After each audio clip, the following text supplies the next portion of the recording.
The Centre's three-language policy under the National Education Policy or NEP 2020 has once again sparked a political storm, particularly in Tamil Nadu.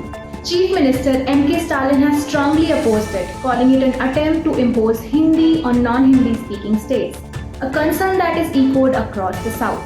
While Tamil Nadu has long resisted the policy, the opposition is now gaining traction in Karnataka as well. Educationists and parents have voiced concerns, arguing that the move unfairly burdens non-Hindi speaking students. So what's fueling this controversy and why is the resistance so strong? Let's break it down in today's episode of Straight Up by edX Live with me, Soumyangi Yadav. Just a few days ago, a social media profile, PLE Karnataka on X, highlighted that in 2024, as many as 90,510 students in Karnataka failed their SSLC Hindi third language exam. This, they argue, underscores how the three-language formula is placing an undue burden on students in non-Hindi speaking states. This isn't a new concern. Back in November 2024, people in Bengaluru launched a campaign demanding an immediate end to mandatory Hindi exams in Karnataka schools, citing the same data. While the three-language policy theoretically allows students to study English, their mother tongue, and a third language of their choice, whether a local or a foreign language, the reality is that in many states, Hindi becomes the default third language. Critics argue this creates an uneven playing field for students from non-Hindi speaking regions. Let us listen to a senior academician and developmental educationist VP Niranjana Rathia about the concerns regarding the three-language policy. Certainly, imposing third language or kind of compelling to learn third language is a burden for the students of Karnataka.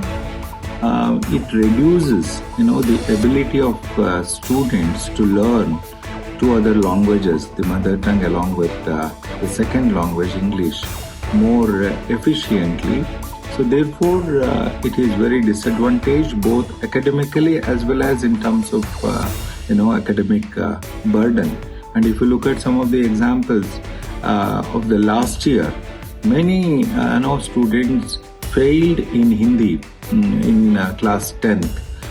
Which really, kind of a very negative, development, and certainly it doesn't help students to continue their education. So therefore, it is a disadvantage. Many educationists believe that states like Karnataka and Tamil Nadu would benefit from a two-language formula instead, allowing students the flexibility to learn additional languages based on their personal choice rather than policy mandates. To understand this perspective better, let us hear from our expert. Number two, what is an alternate? I think more or less now we are moving towards a kind of a consensus that bilingual education is more appropriate, and it doesn't mean that children should not learn more than two languages. They are free to learn any number of languages, but it should be optional. It is,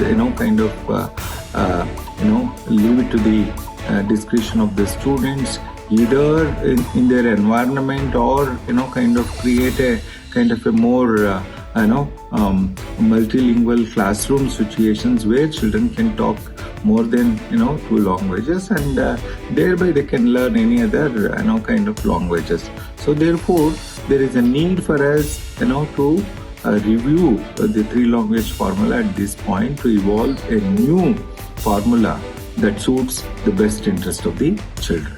What do you think about the policy? Does it create unnecessary pressure on the students, or as the center claims, offers linguistic freedom? Let us know your thoughts in the comments below. Do like and share this video and subscribe to the channel. We will be back with another video soon. Till then, stay safe.